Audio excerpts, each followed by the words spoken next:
বিহারের গ্যাংস্টার খুনে বঙ্গযোগ। পাটনার হাসপাতালে গ্যাংস্টার খুন, নিউ টাউনের সাপুরজি থেকে আটক 5, আনন্দপুর থেকে আটক আরো 5, লালবাজারে তৌসিফ সহ অন্যান্যরা। রাতভর অভিযুক্তদের জিজ্ঞাসাবাদ। উত্তর 24 পরগনার এক মহিলার সাহায্যে গেস্ট হাউস ভাড়া, নিজেদের নাম পরিচয় গেস্ট হাউস ভাড়া। দুর্গাপুর এক্সপ্রেসওয়ে ধরে কলকাতায় সাদা গাড়ি, আর সেই গাড়ি প্রথমে নিউ টাউন পরে আনন্দপুরে যায়। গাড়ির সূত্র ধরেই অভিযুক্তদের পাকড়াও। পুলিশি অভিযানে আহত নেশু খান এসএসকেএমে চিকিৎসাধীন। শোকবৃষ্টি আবাসনের আটক ব্যক্তিরাই আশ্রয় দেয় অভিযুক্তদের। 2 বছর আগে বঙ্গের সোনার দোকানে ডাকাতিতে জড়িত গ্যাংস্টার শেরুর সঙ্গে নিহত চন্দন মিশ্রের ভালো সম্পর্ক ছিল, কিন্তু একসময় সম্পর্ক খারাপ হয়, আর সম্পর্ক খারাপ হওয়ার পরেই খুনের পরিকল্পনা। খুনের বরাত বিহারের গ্যাংস্টার তৌসিফকে, এমনটাই পুলিশ সূত্রে খবর। গোটা পরিস্থিতি, গোটা ছবি জানাচ্ছি আপনাদেরকে। সরাসরি চলে যাবো আনন্দপুর থানার সামনেই। অভিরূপা সাহা আমাদের প্রতিনিধি রয়েছেন। অভিরূপা, আরো একবার বিস্তারিত জানবার চেষ্টা করব পুলিশ সূত্রে যে তথ্য সামনে আসছে, কি বলা হচ্ছে আর?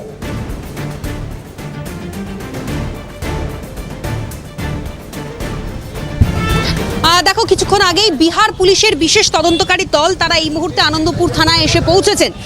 ইতিমধ্যেই 3টি গাড়ি করে বিহার পুলিশের আধিকারিক তারা এই মুহূর্তে এসেছেন। কলকাতা পুলিশের যারা আধিকারিকরা রয়েছেন তাদের সঙ্গে কথা বলছেন, এবং তোমাকে দেখাচ্ছি সেই ছবি আমার চিত্র সাংবাদিক প্রসন্ন নস্কর। বিহার পুলিশের যে গাড়ি, সেই গাড়ি একেবারে থানার বাইরে রেখে দেওয়া হয়েছে। কলকাতা পুলিশের আধিকারিকদের সঙ্গে তারা কথা বলছেন, এবং যেমনটা আমরা জানছিলাম যে বেশ কয়েকজনকে গতকালকেই এই আনন্দপুর থানা সংলগ্ন যে গেস্ট হাউস রয়েছে সেই গেস্ট হাউস থেকে আটক করা হয়েছে। তাদেরকে আনন্দপুর থানায় রাতভর জিজ্ঞাসাবাদ পর্ব চালিয়ে নিয়ে গিয়েছেন তদন্তকারী আধিকারিকরা। এবার সেক্ষেত্রে দাঁড়িয়ে যেহেতু বিহার পুলিশের এসটিএফ গোটা বিষয়টা দেখছে, পরবর্তীকালে তারা গ্রেপ্তার ইস্যু করে নিজেদের হেফাজতে নেওয়ার জন্য যে আইনি প্রক্রিয়াগুলো রয়েছে সেই আইনি প্রক্রিয়ার মধ্যে দিয়ে যাবেন। প্রয়োজনে আলিপুর তাদের নির্দিষ্ট আদালতে পেশ করে নিজেদের হেফাজতে নেওয়ার জন্য ট্রানজিট রিমান্ডের আবেদন তারা করবেন।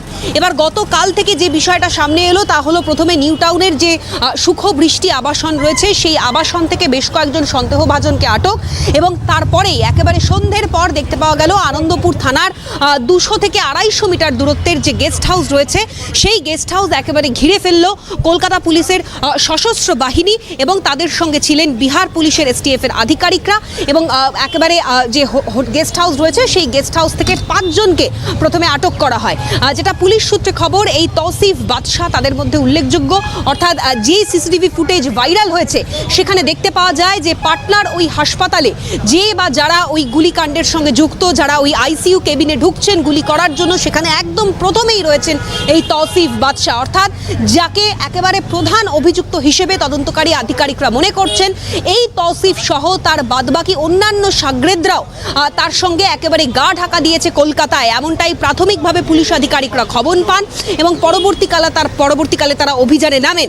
এবার যেটা পরবর্তীকালে যেটা বিষয়টা স্পষ্ট হলো যে তৌসিফ এবং তার সঙ্গে যারা সাগরেদরা ছিলেন তারা একেবারে দুর্গাপুর এক্সপ্রেসওয়ে ধরে বঙ্গে প্রবেশ করে, কলকাতায় এসে তারা গা ঢাকা দেয়। প্রথমে নিউ টাউনের সাপুরজিতেও তারা পৌঁছেছিলেন, এবং সেই গাড়ির সূত্র ধরেই কিন্তু এই আটক, এমনটাই কিন্তু পুলিশ সূত্রে খবর। প্রাথমিকভাবে মনে করা হচ্ছিল যে নিউ টাউন থেকে যাদেরকে আটক করা হয়েছে তারা মূলত লজিস্টিক সাপোর্ট দেওয়ার ক্ষেত্রে একেবারে গুরুত্বপূর্ণ ভূমিকা পালন করেছিল। সেক্ষেত্রে দাঁড়িয়ে প্রথমে নিউ টাউনের সাপুরজি আবাসন এবং পরবর্তীকালে এই আনন্দপুরের গেস্ট হাউস, মূলত চিকিৎসার কারণ দেখিয়ে এই গেস্ট হাউস বানিয়েছিলেন, এমনটাই পুলিশ সূত্রে খবর। গতকাল একেবারে সশস্ত্র পুলিশ আধিকারিক দিয়ে গোটা গেস্ট হাউস চত্বর ঘিরে ফেলা হয়, এবং গেস্ট হাউসের ভেতর থেকেই মোট 5 জনকে আটক করা হয়। তাদের মধ্যে একজন নিসু ওরফে ইউসুফ খান, তিনি আহত অবস্থায় তাকে উদ্ধার করা হয়, এবং ইতিমধ্যেই তাকে এসএসকেএম হাসপাতালে চিকিৎসার জন্য নিয়ে যাওয়া হয়েছে। যেটা পুলিশ সূত্রে খবর যে ইউনুস অর্থাৎ এই নিসু তিনি প্রথম থেকেই আহত ছিলেন, এবং তারপরেই তাকে অ্যাম্বুলেন্সে করে হাসপাতালে নিয়ে যাওয়া হয়। বাকিদের নিয়ে আসা হয়েছে এই আনন্দপুর থানায়। তোমাকে আরও একবার ছবিটা দেখাতে বলবো। বিহার পুলিশের বিশেষ তদন্তকারী দল, পুলিশ আধিকারিক তারা এই মুহূর্তে এসে পৌঁছেছেন আনন্দপুর থানায়। তারা রয়েছে কলকাতা পুলিশের আধিকারিকদের সঙ্গে তারা কথা বলছেন, এবং পরবর্তীকালে তাদেরকে হেফাজতে নেওয়ার যে প্রসিডিওর সেই প্রসিডিওর তারা শুরু করবেন।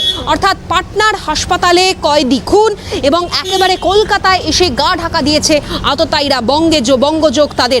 ফলে সেক্ষেত্রে দাঁড়িয়ে এই গোটা ঘটনার সঙ্গে আর কে বা কারা জড়িত, কী উদ্দেশ্যে তারা এখানে এসেছিলেন, কারণ কি, গোটা বিষয় যেভাবে খতিয়ে দেখা হবে ঠিক তেমনই পুরনো যে সম্পর্ক সেই সম্পর্কের কথাও তদন্তকারী আধিকারিকরা সাংবাদিকরা জানতে পেরেছেন কি সেই সম্পর্ক, এই তৌসিফকে কেনই বা ব্যবহার করা হলো। যেটা জানা যাচ্ছে যে পুরুলিয়ার জেলবন্দি শেরু, তিনি একটা সময় যাকে ইতিমধ্যেই খুন করা হয়েছে চন্দন কুমার মিশ্র, তার সঙ্গে একটা ভালো সম্পর্ক ছিল। তাদের মধ্যে সম্পর্কের পরবর্তীকালে অবনতি হয় রেশারেশির জেরে, এবং তারপরেই পুরুলিয়ার জেলে বসে রীতিমতো খুনের পরিকল্পনা করেছিল এই শেরু।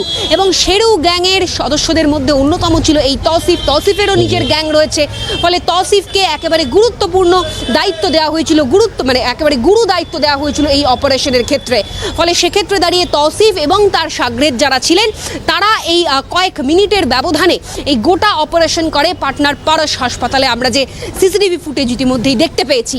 ফলে সব মিলিয়ে দাঁড়িয়ে পাটনার হাসপাতালে কয়েদি খুন করে এসে কলকাতায় গা ঢাকা আততায়ীদের ইতিমধ্যেই পুলিশের জালে তারা রাতভর জিজ্ঞাসাবাদ পর্ব চলেছে। পরবর্তীকালে নিজেদের হেফাজতে নেওয়ার যে প্রসিডিওর, সেই প্রসিডিওর শুরু করবেন তদন্তকারী আধিকারিকরা এবং ট্রানজিট রিমান্ডে বিহারে নিয়ে গিয়ে এই পাটনায় কয়েদি খুনের ঘটনার তথ্য কি দ্বারা করবেন বিহার পুলিশের এসটিএফ এর সদস্যরা। মণিময় সঙ্গে থাকা অভিরূপা, ইতিমধ্যেই বিহারের এসটিএফ এর টিম বা সদস্যরা তারা ইতিমধ্যে কিন্তু আনন্দপুর থানায় এসছেন, খুব গুরুত্বপূর্ণ। আর সব থেকে বড় প্রশ্ন তা হচ্ছে সেফ প্যাসেজ দুষ্কৃতীদের কি হয়ে যাচ্ছে এই নিউ টাউন। আমরা কথা বলেছিলাম প্রাক্তন পুলিশ কর্তা সত্যজিৎ ব্যানার্জির সঙ্গে, কি বলছেন তিনি শুনুন। এই তদন্ত তো আমরা করতে পারবো না, কলকাতা পুলিশ করতে পারবে না, না এসটিএফ করতে পারবে না, করবে বিহার পুলিশ। কারণ ঘটনাটা হয়েছে বিহারে। এটা হচ্ছে লাস্ট কথাটা যেটা বলা দরকার, তার মানে এটা চোখে আগুন দিয়ে দেখিয়ে দিচ্ছে যে কোনো সময় দুষ্কৃতকারীরা যে কোনো সময় ক্রাইম করার পরে যে কোনো জায়গায় আসতে পারে। সাধারণ মানুষকে আপনাদের চ্যানেলের মাধ্যমে লক্ষ লক্ষ দর্শক এই চ্যানেলটা দেখছে, তাদের একটা কথা বলা দরকার যে যখনই তারা বড় বড় আবাসনে তো ভাড়া নেবেই, আবাসনগুলোতে নিউটন বলুন নানা জায়গায় বলুন, আবাসনগুলোতে যখনই আগন্তুক আসবে কিংবা তাদের সুরক্ষার ব্যাপারটায় সাধারণ যারা ওখানে থাকেন সুরক্ষার ব্যাপারটা আরো সুনিশ্চিত হওয়া দরকার। তাদেরকে মিটিং করে পুলিশের সাথে মিটিং করে, আমি ওই সাথে সাপুরজিতে গেছি, নিউটনের সাপুরজিতে অনেকবার আমাকে নানা কারণে যেতে হয়েছে, তো গেছি, কিন্তু দেখলাম কোনো সুরক্ষার জন্য কোনো চেকিং কিংবা কোনো কিছু নেই ওখানে। তো আলটিমেটলি সাধারণ মানুষের যে নাগরিক সুরক্ষা যেটা পুলিশের অন্যতম কাজ, যেটা দিতেই হবে নাগরিক সুরক্ষা, সেইখানে জন্য আরো বেশি আমাদের যারা লোক তাদেরকে অ্যাপয়েন্টমেন্ট করতে হবে এবং পুলিশকে ওখানে মোটামুটি মাসে একবার করে মিটিং করতে হবে, জনসংযোগ মিটিং এর মতন, তাদের সুরক্ষার ব্যাপারটা সুনিশ্চিত। একের পর এক যে অবস্থা বা যে পরিস্থিতি চলছে তাতে খুব স্বাভাবিকভাবে এই গোটা ঘটনা এখনো পর্যন্ত 10 জন যাদেরকে জিজ্ঞাসাবাদ করা হচ্ছে, এবং এই জিজ্ঞাসাবাদ মারফত পুলিশ সূত্রে যা খবর এই মুহূর্তে বিহারের এসটিএফ টিমের যারা রয়েছেন সদস্যরা তারা ইতিমধ্যে আনন্দপুর থানায় রয়েছেন এবং এখনো পর্যন্ত গোটা ঘটনা নিয়ে সামগ্রিক যে তথ্য সেগুলো জানবার চেষ্টা করা হচ্ছে এবং এই তথ্য আগামী সময়ে অত্যন্ত গুরুত্বপূর্ণ। বর্ষিয়ান সিপিএম নেতা রবীন দেব রয়েছেন আমাদের সঙ্গে টেলিফোন লাইনে। রবীন বাবু, যেটা সব থেকে বড় প্রশ্ন তা হচ্ছে আমার বাংলা, আমার শহর, আমার কলকাতা, আর বারবার এই প্রশ্নটাই উঠছে, দুষ্কৃতীদের কি সেফ প্যাসেজ হয়ে যাচ্ছে? যে অঞ্চলে বারবার দুষ্কৃতীদের আনাগোনা লেগে রয়েছে, সাপুরজির মতন জায়গা, নিউ টাউনের মতন জায়গা।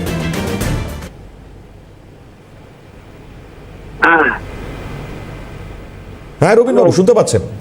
শুনতে পাচ্ছি। কি বলবেন? এখন এই দুষ্কৃতীদের কোন স্থান কাল পাত্র নেই, ওরা যেখানেই ফাঁকা পায়, বলে না উই পোকা বাসা বাঁধে, নরম মাটি নরম কাটে, যেখানে ফাঁক পায় তারা ঢুকে যায়। স্বাভাবিকভাবেই বিহার এবং পশ্চিমবাংলার এই সীমানার নিয়ে অনেকদিন ধরে অনেক কিছু আলোচনা হচ্ছে। এখন গোটা দেশেই নানা প্রান্তে এই দুষ্কৃতীদের দাপট দেখতে পাচ্ছি, যারা সন্ত্রাসবাদীদের দাপট দেখতে পাচ্ছি, যারা মানুষের মধ্যে বিরোধ তৈরি করছে তাদের দাপট হচ্ছে। স্বাভাবিকভাবেই সব রাজ্য যদি কেন্দ্রের পরামর্শে এবং কেন্দ্রের নেতৃত্বে, কেন্দ্রীয় সরকারের তত্ত্বাবধানে তারা যদি সব এই প্রশ্নে সজাগ না থাকে, তাহলে এক জায়গায় গিয়ে অপরাধ করে আরেক জায়গায় আশ্রয় নেবে, প্রশ্রয় পাবে। এটা এখন একটা স্বাভাবিকতা হয়ে দাঁড়িয়েছে। এর বিরুদ্ধে একমাত্র সমস্ত রাজ্য সরকারগুলি তারা যদি সম্মিলিতভাবে এই সন্ত্রাসের বিরুদ্ধে, অপরাধীদের বিরুদ্ধে তাদের দমন করবার জন্য, মানুষকে স্বস্তি দেওয়ার জন্য সক্রিয় হয়, তাহলে এই প্রতিরোধ করা সম্ভব। কখনো বিহার, কখনো বাংলা, আবার কখনো আসাম, কখনো বাংলা, বিভিন্ন সীমানা যে যে রাজ্যের সাথে আছে সেখানে তারা এই ফাঁক খুঁজে বেড়ায় এবং সেই ফাঁক দিয়ে তারা প্রবেশ করে আশ্রয় নেয়, প্রশ্রয় পায়। সুতরাং সেটা এখন সেই নিউ টাউনে হতে পারে বা আনন্দপুরে হতে পারে, যেখানেই হোক না কেন, সেখানে এই রাজ্য সরকার এবং বিহার সরকার, দুই সরকার কেন্দ্রের সহযোগিতায় এর বিরুদ্ধে রুখে দাঁড়িয়ে অপরাধীদের চিহ্নিত করে কঠোর শাস্তি দিলে এর পুনরাবৃত্তি হবে না বলে আমরা আশা করি।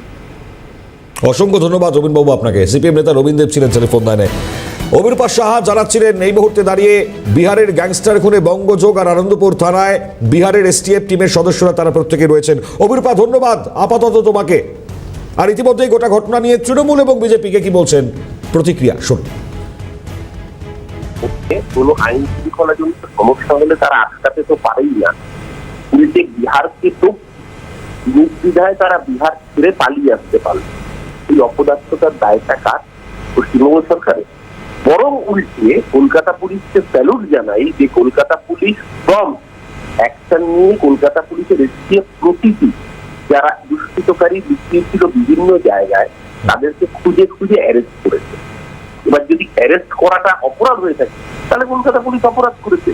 আর মানুষকে খুন করে মানুষের উপর সন্ত্রাস চালিয়ে নির্দ্বিধায় পালিয়ে যাওয়াটা যদি ডাবল ইঞ্জিনের সাফল্য হয় তাহলে বিজেপি সফল। মানুষ বিচার করবে।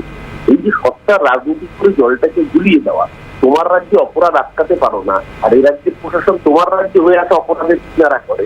মানুষ তো অন্ধ নয়, যারা মানুষকে অন্ধ ভাবে তারা আসলে তুলনায় দিতে পারে না। তার জন্যই আইন শৃঙ্খলার প্রশ্নে মমতা ব্যানার্জির পাশে বাংলার মানুষ থেকে আর বিহারের আইন শৃঙ্খলা কিছু পশ্চিমবঙ্গে কোনো ক্রাইম হলে, কোনো অপরাধ হলে অপরাধীরা বিহার, উত্তরপ্রদেশ, ঝাড়খণ্ডে পালিয়ে যেত। এখন উলট পুরাণ। এখন অন্য রাজ্যে দুষ্কৃতি তাণ্ডব করার পর, অপরাধ করার পর তারা মনে করছে পশ্চিমবঙ্গ হচ্ছে এমন একটি রাজ্য যেখানে গেলে নিরাপদে থাকা যাবে। এবং এই ঘটনা দেখুন, গত 15 বছরে তৃণমূলের শাসনে একের পর এক হয়েছে। খাগড়াগড় বিস্ফোরণ ধরুন, হাসিনার সরকারকে অস্থির করার জন্য জামায়াতুল মুজাহিদিন বাংলাদেশের জঙ্গিরা বর্ধমানের খাগড়াগড়ে বোমা বাঁধার কাজ করছিল। বাংলাদেশের এমপি খুন হয়ে গেল নিউ টাউনে। একের পর এক টার্গেট কিলার, একের পর এক এই ধরনের অপরাধমূলক ঘটনায় খোঁজ পাওয়া যাচ্ছে পশ্চিমবঙ্গে। যে কোনো জঙ্গি নাশকতার যোগসূত্র থাকছে পশ্চিমবঙ্গে। এবং এই যে বিহারের ঘটনা, এটা মানে রোমহর্ষক ঘটনা, তারপরে তার দুষ্কৃতীরা 24 থেকে 48 ঘন্টার মধ্যে তাদের পাওয়া যাচ্ছে নিউ টাউন কিংবা বাইপাসের ধারে আনন্দপুরে। আমরা সুরক্ষিত কি? হিন্দু বাঙালি কি সুরক্ষিত কি পশ্চিমবঙ্গে? যদি দুষ্কৃতীরা, অপরাধ রাজ্যের লোকেরা যদি মনে করে যে পশ্চিমবঙ্গে যে কোনো ক্রাইম